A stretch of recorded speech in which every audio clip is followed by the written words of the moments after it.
Imagine a world where a cigarette company selling a product that kills 8 million people a year is rated as an ethical leader. Now imagine an electric car company single-handedly forcing the entire auto industry to abandon fossil fuels, is blacklisted, labeled a danger to society, and dumped from the S&P 500 index. This is not a dystopian novel. This is not a hypothetical scenario. This actually happened. Philip Morris, the tobacco giant, has a higher ESG score than Tesla. Let that sink in. If you thought the economy was running on supply and demand, you are living in a ghost story. The free market is dead. It has been replaced by a silent, invisible, and terrifyingly effective mechanism of control. They call it ESG. Environmental, social, and governance. On the surface, it looks like a corporate brochure about saving the polar bears and hiring a diverse workforce. It sounds harmless. It sounds noble. But that is the lie. Underneath the glossy marketing, ESG is the single greatest weapon of financial warfare ever deployed against the private sector. It is not a metric of sustainability. It is a metric of compliance. It is a corporate social credit system, and the penalty for a low score is not just a bad press release. It is financial execution. If a company does not bow to the woke agenda, if they do not hire based on race rather than merit, if they do not strangle their own production to meet arbitrary climate goals, they are cut off. Their cost of borrowing skyrockets, their stock price is suppressed, their access to capital vanishes. You are watching the wholesale weaponization of the banking system, used to enforce an ideology that no one voted for. In boardrooms you are not allowed to enter. And the scariest part? It is being funded with your money. Your 401k, your pension, your savings.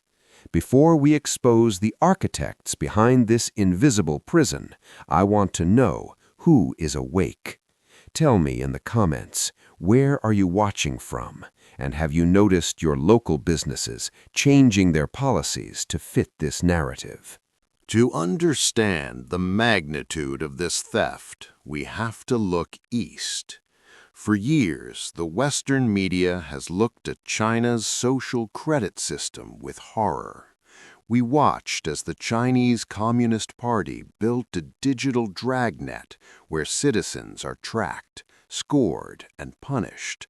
If you jaywalk in Beijing, your score drops. If you criticize the party online, your score drops.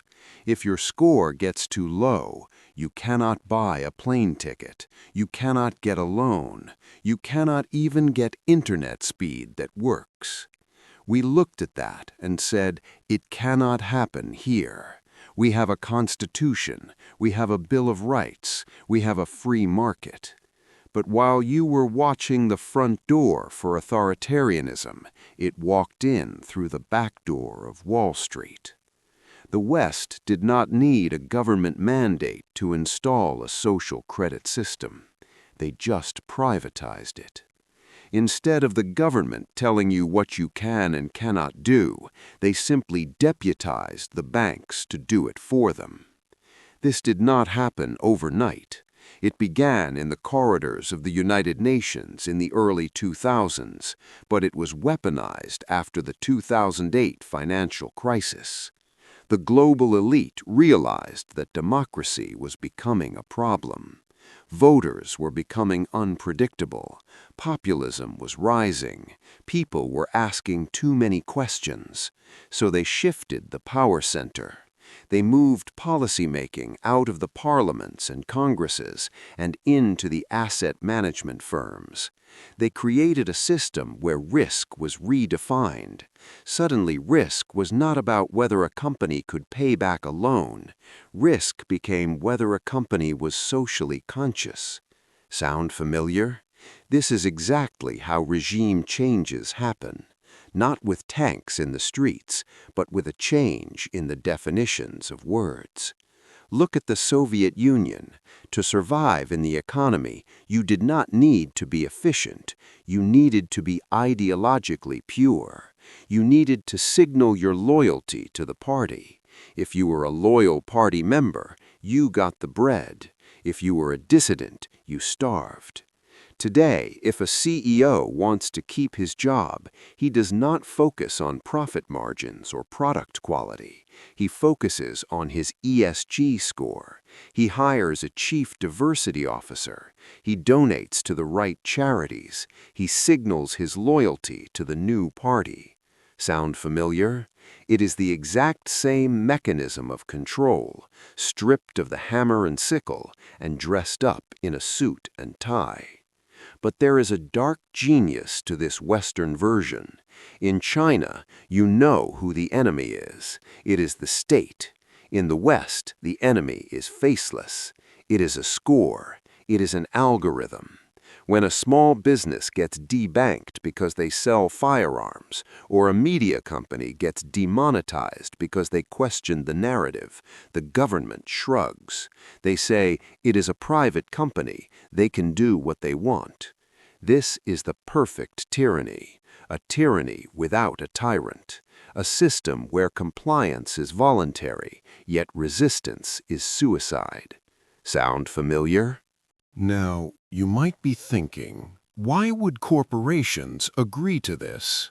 Does not go woke, go broke apply? If they lose money, will not the shareholders revolt? This is the question that keeps logical people awake at night.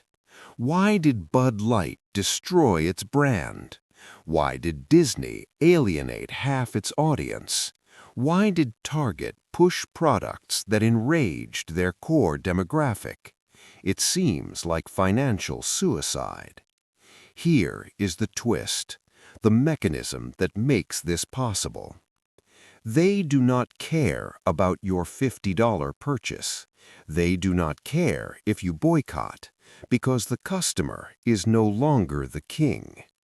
The shareholders you are thinking of, the mom-and-pop investors, the day traders, they do not own the companies anymore. The companies are owned by a cartel.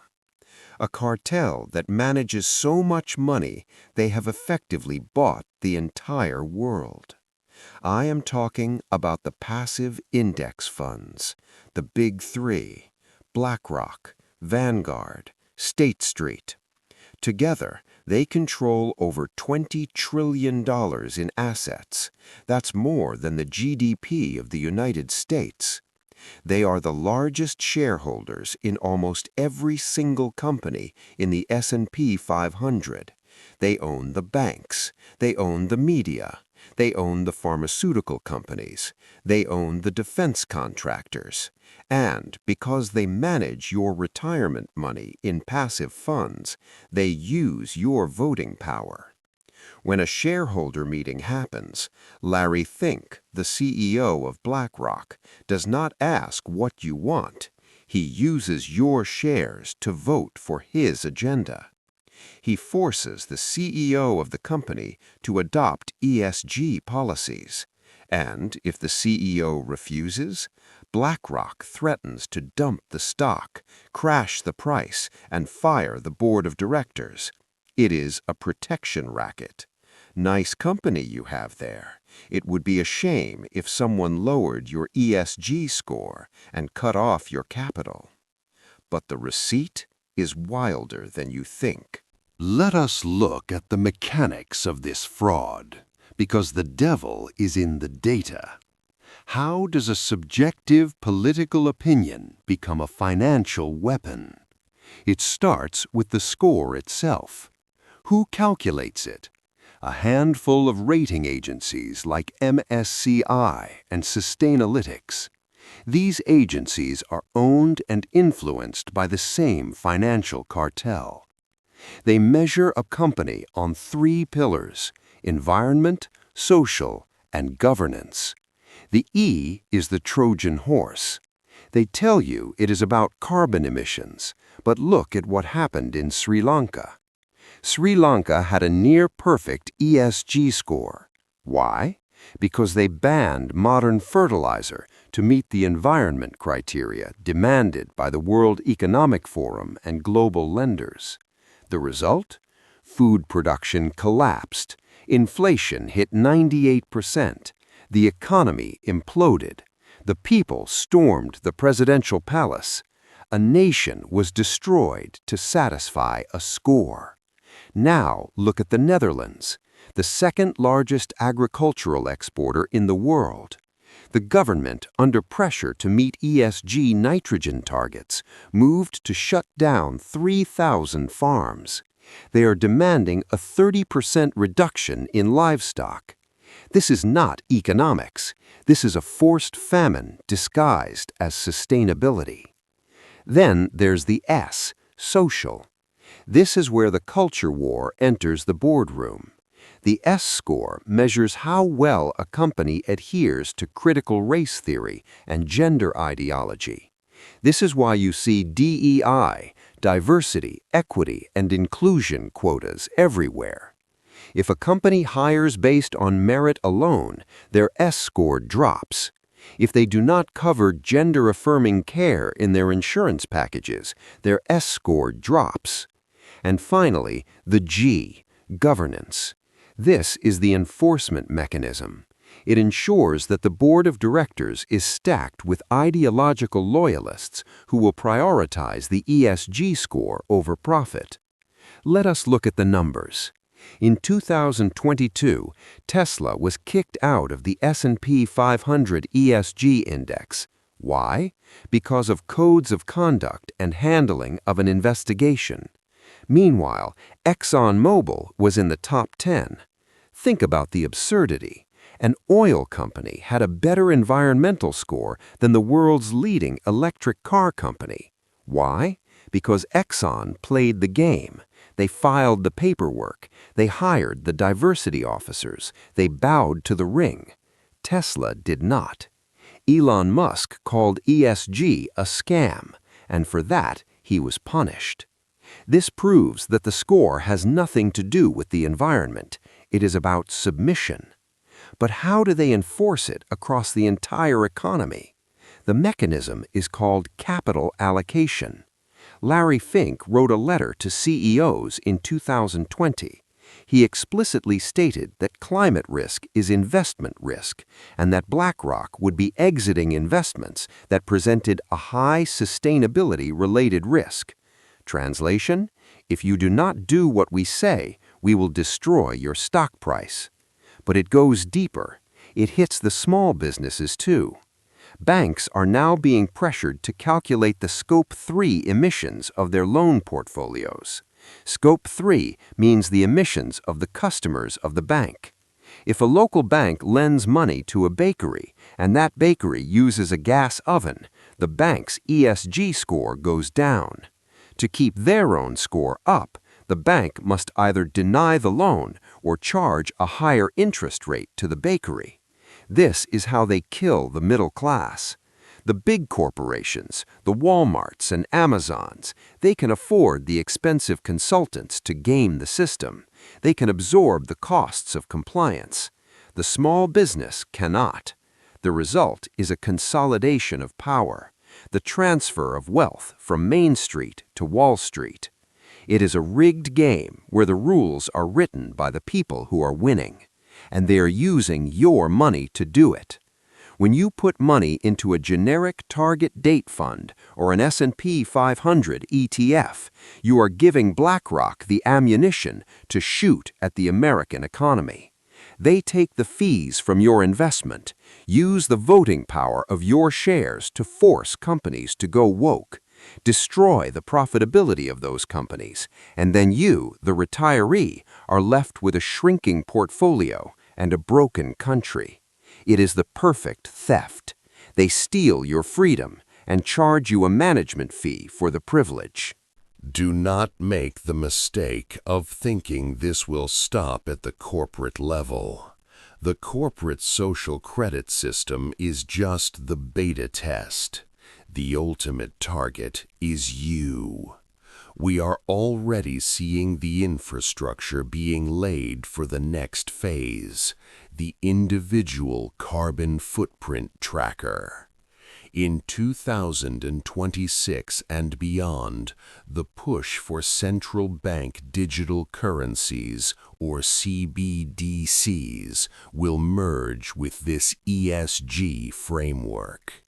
Imagine a world where your bank account is programmed, where your ability to buy meat or gasoline or a plane ticket is tied to your personal ESG score.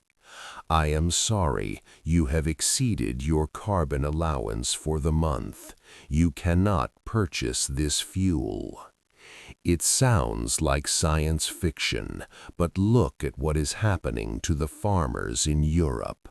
Look at what happened to the truckers in Canada who were debanked for protesting. Look at what is happening to companies that refuse to comply. The infrastructure is already built. The asset manager cartel has seized the levers of capitalism to dismantle capitalism. Denial is no longer an option. If you keep your money in their systems, if you support the companies that hate you, if you ignore the reality of what this score represents, you are funding your own enslavement. This is a war for the control of capital and, by extension, the control of human liberty. We will continue to expose the names, the dates, and the documents they do not want you to see, but we need you to be ready. Subscribe to this channel, share this video. The algorithm hates this content, so you are the only way the truth gets out. Do not comply, do not forget, and watch your wallet.